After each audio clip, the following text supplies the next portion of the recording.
Okay, good evening. Good evening. Hey, thank you to the Zussman family for sponsoring the shir tonight. The shir is sponsored Lilui Nishmas Richard Donoff, Chaim Ben Zev Wolf Moshe Halevi on his shloshim. This is Mrs. Zussman's father as we approach his shloshim, the 25th Iyar. An incredible, very kind, compassionate, loving husband, father, and grandfather. His neshama should have an aliyah. The topic this evening is counterculture, surviving and thriving in the storm of society. Some people like the Jews and some do not. But no thoughtful man can deny the fact that they are, beyond any question, the most formidable and the most remarkable race which has appeared in the world. That was Winston Churchill.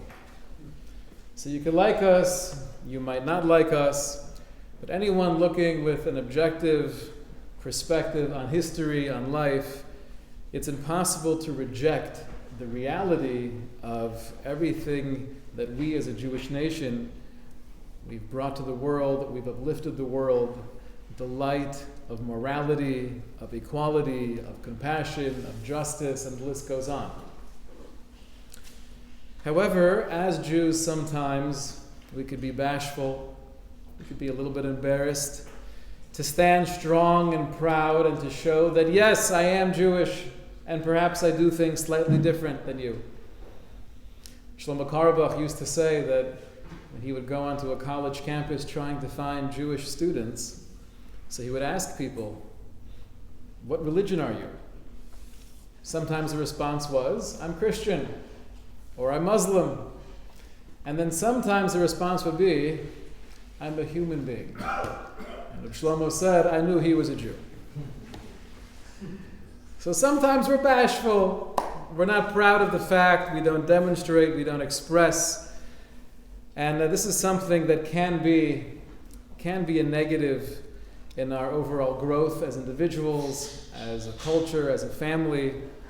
We can't be embarrassed to stand strong and proud of the fact that yes, we are part of this very special nation. We are part of the history and the destiny of Klal Yisrael. And because of that, we have a special mandate. And that's okay. Rav Shimshon Pincus tells the story that there was a Hasidic man on the train. This takes place in New York. And another Jew walked over to the Chassid and said, why do you have to be standing here in this old-fashioned garb with your long coat and your silly hat? You know, you're making us look bad. And the Chassid said back to this fellow, excuse me, do you think I'm an Orthodox Jew? I'm Amish. And immediately, right, Amish, foot in the mouth. So I'm sorry, you know what, it's so impressive how you're able to maintain your culture and your traditions, and even though you are different, to be able not to be ashamed of that. And then the Chassid said, actually, I'm a Chassid. But why is it that it's okay for them to be them, and it's okay for the Italians to be Italians, and the Greeks to be Greeks, but it's not okay for the Jew to be a Jew? A similar story of Shimshon Pincus tells of a young lady was standing with her grandmother. Her grandmother was telling her something in Yiddish, and she was a little bit embarrassed. Savta, not here in Yiddish, everyone's going to see. But then her grandmother pointed out, the people next to you are wearing a turban and they have a dot on their forehead, and they're okay with that. Right? And this fellow over here, right, he's speaking Romanian, and he's fine with that.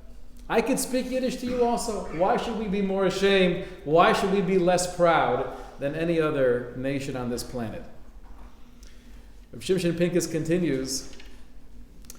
He says, Maila HaYehudi v'yofio, the quality and the beauty of a Jew is most expressed when we're proud and we're strong as Jews. Not that we're flaunting anything, not that we're trying to prove a point to anybody. And obviously we always have to keep in mind the overall mandated mission of the Jewish people, like we spoke about in a previous Hashkafa discussion, and Or Lagoyim, we're here to uplift and influence those around us, but we can't be ashamed to be ourselves. Rav Aaron Feldman, the great Rosh Hashiva in Baltimore, once said that Judaism is under attack from all quarters. The most serious attack is the infiltration through various means of the value system of our host nations into our society, resulting inevitably in our assimilation of those values.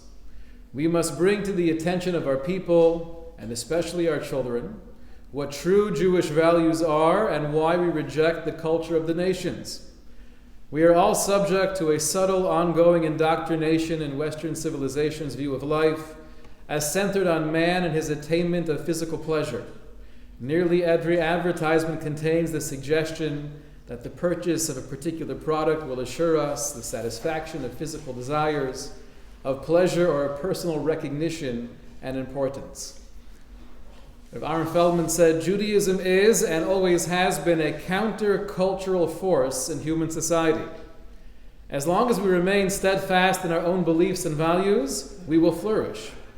It is only when we begin to adopt the cultural understandings of the other nations, then we fail. We must take up the battle to teach our fellow Jews that survival, continuity depends upon maintaining our uniqueness as a nation. So we've always been a counter-cultural force in the world. And that's true going back more than 3,800 years into history. Avram Avinu, who changed the world dramatically, was counter-cultural. Right? People didn't appreciate who he was. People would make fun of the belief system that he had. But you're only able to change the world if you're ready, willing, and able to be different than the world. It's an interesting idea when it comes to halacha as well. There are conversations within the halacha of tznius, the phrase minhag hamakom. Right? There are certain things that are objectively, we have guidelines, and then there are certain things we find in Chazal that it's based on minhag hamakom, the practice of this particular community, what the norms are. And sometimes, if the minhag hamakom is to be more lenient in a particular area of tznius, so then halachically one has that right. But sometimes we have to ask ourselves, is the purpose of us being here just to kind of seamlessly transition and assimilate into the minhag hamakom around us? This is what's normal and therefore we'll just do it also? Or do we have a higher level she'ifa? We have a greater ambition that I'm not here just to transition into the minhag hamakom, but I'm here to uplift the minhag hamakom. And if I could be instrumental in directing that minhag hamakom to a more holy and beautiful place, then I want to be a part of that, even if it means presently I'm standing a little bit outside of what the norm is present. I want to share with you a beautiful piece from Piazetzner Rebbe. This is in the Tzav B'Zirus, a sefer we quote often, where he speaks about having the strength, having the courage to be able to fight against that current of the stream of ideas that are oftentimes foreign to our own. Kinar shotef asher yizrum v'yizchav kol asher al darko yimatzeh. As a torrent river surges forth, sweeping with it all that lies in its path, penetrating into deep recesses and washing away all buried things, so does the torrent of public opinion sweep along the individual mind. You may not know it, you may even deny it, but you have been brainwashed by common belief, carried along, perhaps more, perhaps less. You now think along the same twisted lines. So stay away from the middle of the river, says the Piazetzner Rebbe. Don't be concerned with what people say. Don't be obsessed with how you're viewed. But this alone will not protect you, because you cannot completely seclude yourself. Who can vouch that your wife or children will not be swept away along with the flow? They will then be in the open floodgates to bring those flood waters inside your home. And who could abstain from breathing that air that carries the germ of public opinion? Thoughts and opinions are beyond time and space and flow from mind to mind in quantum leaps. So much of what people think and believe and assume to be morally correct, it penetrates our mind and our hearts even if we're not directly exposed to it. Nor can you remain static in this torrent river just by standing firm in your place, meaning to say, it's not enough to try to stand still, right? Standing your ground against that current is not sufficient. You must actively swim against the flow. You must keep on pushing and fighting, because otherwise you have no chance of at least remaining in the spot that you're in. And the Piaseczner Rebbe continues, he concludes by saying, if you don't try swimming upstream, then you'll be swept away down the stream. The only chance you have is to keep on fighting. Now, it's interesting when we think in halachic terms. It's true that on one hand we have all of this encouragement not to be embarrassed, not to be bashful. If I'm wearing my tzitzis out in public and someone's going to recognize me as an Orthodox Jew, that's okay. I'm proud of that. But is there ever a time where my own feelings of being a little bit insecure or bashful, can that ever have an impact on the halacha, on what I could and should be doing right now? I think most of us would assume, of course not. Who cares what you think?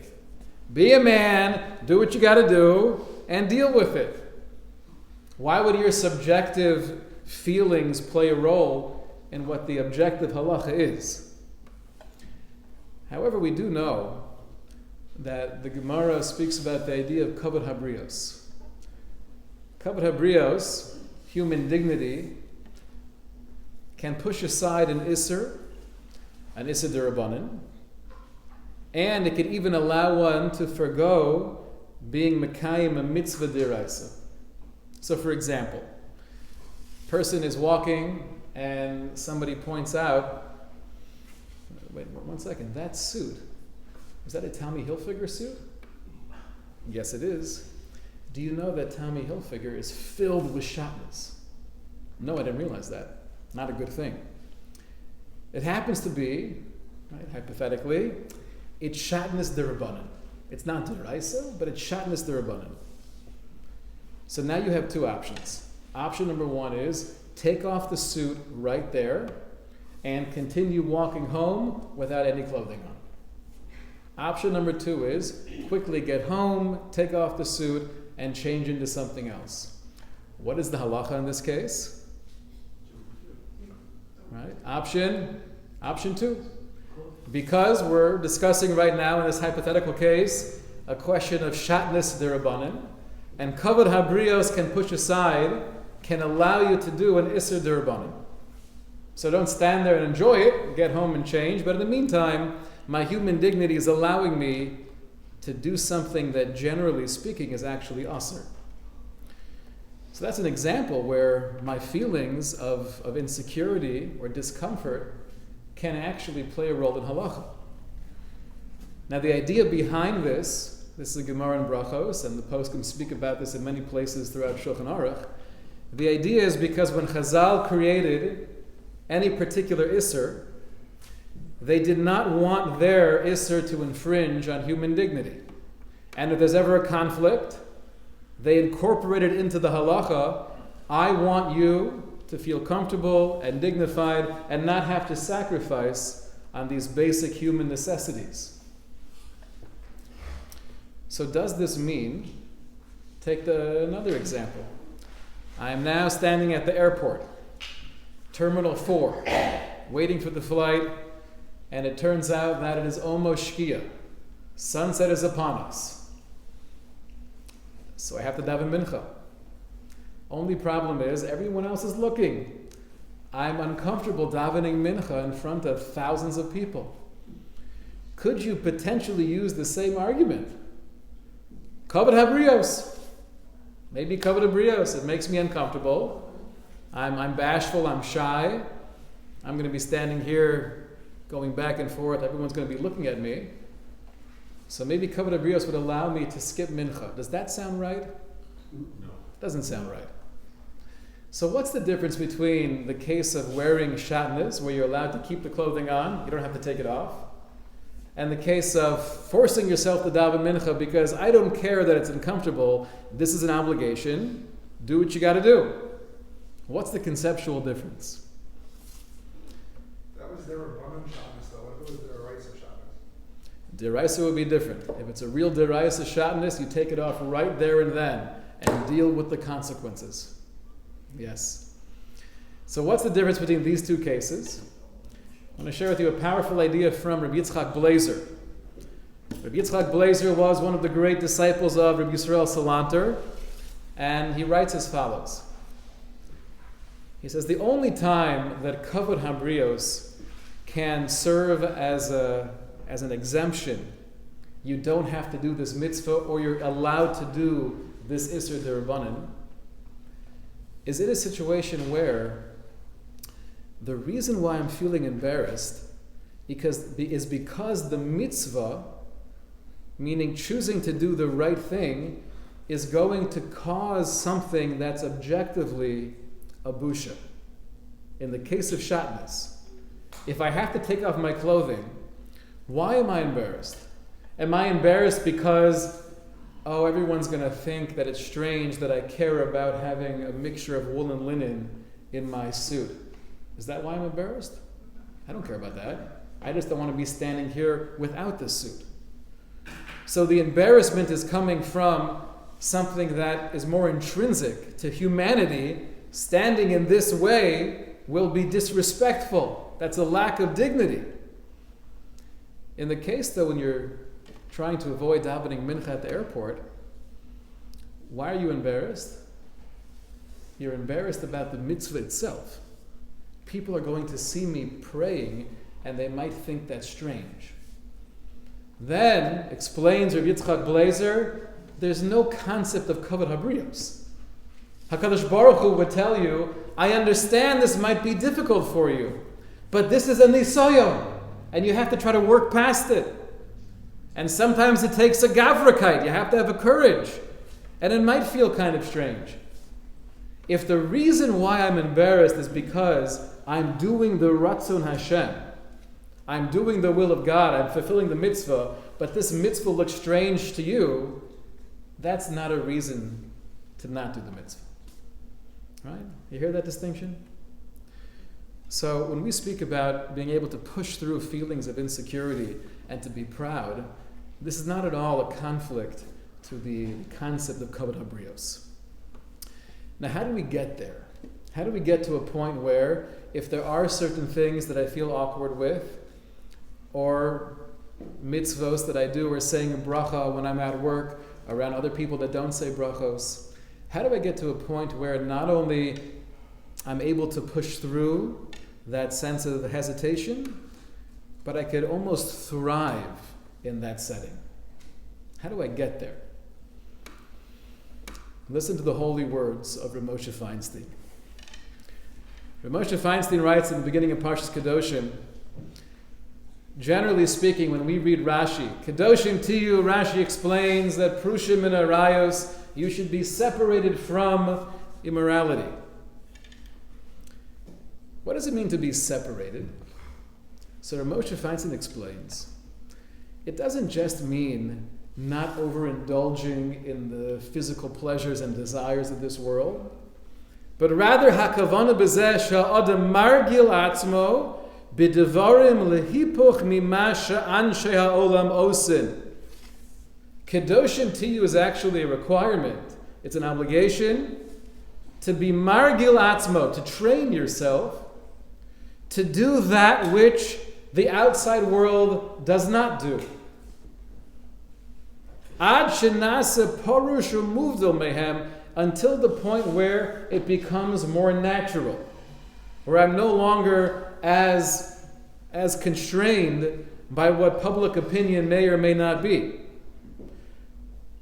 V'hainu shemishana es tivo shelo, Ramosha explains, this means that I'm working on changing my teva, of transforming my nature, shelo yeh kishar anshe olam, that I don't have to be like everybody else. And that's okay. And not only is it okay, but listen to this line, Ad sheyirtza mitzad tivo lasos lehepech mihem. You could actually bring yourself to a point where I'm not only able to do that which may be viewed as strange, but I could thrive in that situation. I'm not just surviving it, but I'm growing through it, and I almost look forward for those opportunities. It's not about wanting to look strange. Nobody wants to look strange, and we try not to look strange. But if there is a situation where the call of the hour is, this is what HaKadosh Baruch Hu wants from you, and I know that other people may not appreciate it, and they may even look down on me for doing it, I could get to a point, says Ramosha, that if I keep on being margil myself, I keep on training myself, then it becomes something that I actually look forward to. It's a test. There's a drive to be there and to push through it. Now, how do we work on being margil ourselves? How do I keep on doing those things that might be countercultural and feel okay with it to the point where I actually enjoy it and I'm standing strong and proud? How do I do that? And this brings us really to the last part of our discussion, to the importance of being together with other people who are also countercultural. If you're one man standing alone on an island doing something that no one else in the world is doing, you're not going to last. It's almost humanly impossible to maintain that strength and that commitment. If we're really pushing, trying to revolutionize ourselves and the world around us, the only way to do that is to do it together with others. The Sefer HaChinuch actually says in this week's Parsha, we have the mitzvah of Tekiah Shofar at the end of Yovel. After 50 years, Yovel comes, and then Yom Kippur, the Tekiah is sounded, and at that point all of the Avadim go free. All of the Eved Ivriim go free. What is the point of blowing the shofar to make this declaration? Right? Just have a clap on the bima. Nu Rabbi Sai, send the Avadim home. Why Tekiah Shofar? And it's heard all throughout the land. So explains the Sefer Chinuch. Because we understand the power that the Kol Shofar has to awaken the heart. And when it comes to sending away Avadim, these were not slaves in the sense that you viewed them as chattel. These people were B'nai Beso. They were part of your house, part of your family. They were integrated into your life. And now you're being called upon to free them. Freeing them means financially, there's going to be a major loss you're going to have to deal with. And emotionally, you're really losing part of your family. Not only was it hard for the Adon, but it was also difficult for the Avadim themselves. Sefer Chinuch says, these are Avadim who had an Ava, who chose to be with their master, to stay with their family because they had a feeling of love and connection. So it was a very difficult thing to do, and you can imagine, right, tearing families apart to some degree. That was the obligation of Yovel. So explains the Sefer Chinuch. Kosher ma'od be'enei Adonav. It was so difficult. But therefore, to be ma'orer leiv habrios al inyan lechazek nafsham, to awaken and to strengthen everyone in this mitzvah, through the kol shofar, birosam ki hadover hashavachu b'chol haaretz. What made it easier for every individual family was when they heard the shofar blasting throughout the land, and they realized Shehakol Osin Kain. It's not just me, but we're all in this together. We're all going through this very difficult separation right now of sending these Avadim home. Kach nitztavinu alzeh. It's all of us that are commanded on this. She'ein davar sheyachazek libos b'nei adam kamo ma'aseh harabim. And here we have, in the famous, far-reaching words of the Sefer Chinuch, Ein davar sheyachazek libos b'nei adam. There is nothing in the world that could strengthen the hearts of man kamo ma'aseh harabim, as much as when we do something together. How did it make it easier? Ultimately, we still had to go through the same separation, that same emotional disconnect. But the fact that I know that I'm doing this with you, and we're a chevra, that makes it easier. In order to really maintain a sense of healthy countercultural life, to stand up strong as Jews, that means we have to have a strong community. That means we have to have a strong family where we could be in this together. I'm not the odd man out. I'm not the crazy one. We're creating a sense of reality because we believe this is reality. And it's hard to fight against the current over and over again until the point where I'm not only able to, but I actually look forward to those opportunities. That's why there's such a need to have a community, to have a sense of association, that I'm together with these chevra. Just to say, well, I'm part of Klal Yisrael, that's true, but that's not going to carry you through the day. There has to be more of an emotional attachment. This is my yeshiva. This is my community. This is my shul. We're in this together. We're building together. We have a joint mission. We have a joint vision. Then, even if we're doing something different than anybody else, or everybody else, I have the strength of the tzibur behind me. Sha'kol osin kain. We're all doing this. She'ein dover sheyachazek libos b'nei adam kamo ma'aseh harabim. I want to conclude by sharing a story I mentioned a few weeks ago, Shabbos morning, that there was an interview that took place with Rabbi Shlomo Lawrence and Harry Roosevelt. This took place in the 1950s, Harry Truman rather, excuse me, and Rabbi Shlomo Lawrence, who's been on the part of the Knesset, the Israeli government, for many, many decades. In the 1950s, he had a conversation with Truman, basically asking, why was it that he was really the first world leader to recognize the state of Israel? After the vote of the UN, 11 minutes later, he was the first of all world leaders to officially recognize Israel as its own country. And Truman explained, he said, the truth is there was a lot of debate in the cabinet and people had different views strategically as to what makes the most sense. And on one hand, it didn't really make that much sense. We had so many connections and ties to the Arab world. There were tens of millions of Arabs where we were financially involved, and oil and other resources. And now you have 600,000 Jews who happen to be living in Palestine and they want their own country. Why in the world would we support that, knowing full well that's going to bring on the wrath of the entire Arab world?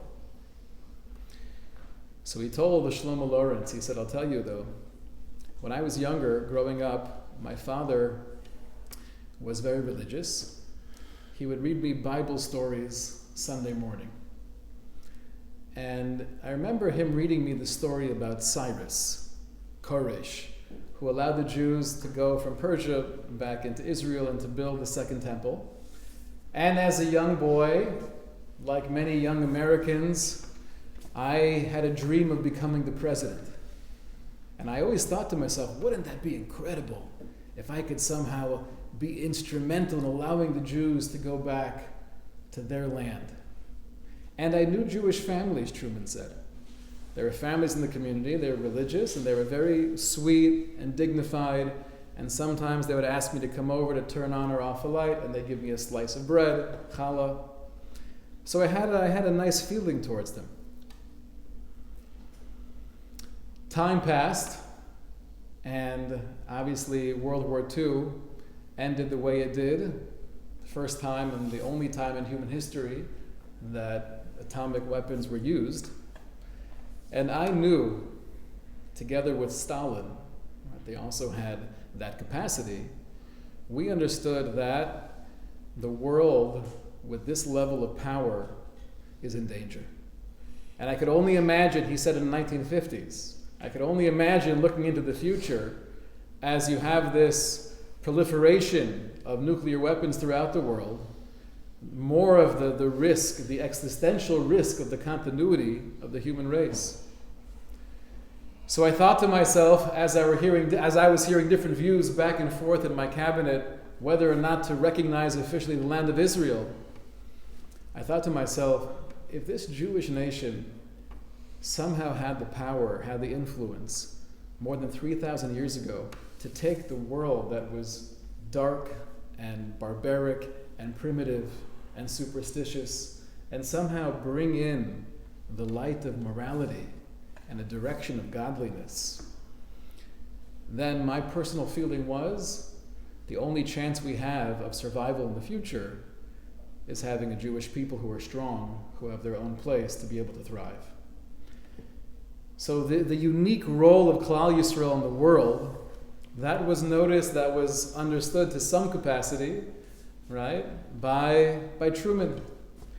How much more so do we have that very holy obligation to recognize that yes, we are special, and yes, we do have a role, and I don't have to be ashamed or embarrassed, and yes, most of what we do, a lot of what we do is countercultural, but I'm willing to deal with that, and not only am I willing to deal with that, I could even thrive within a society that might not appreciate it.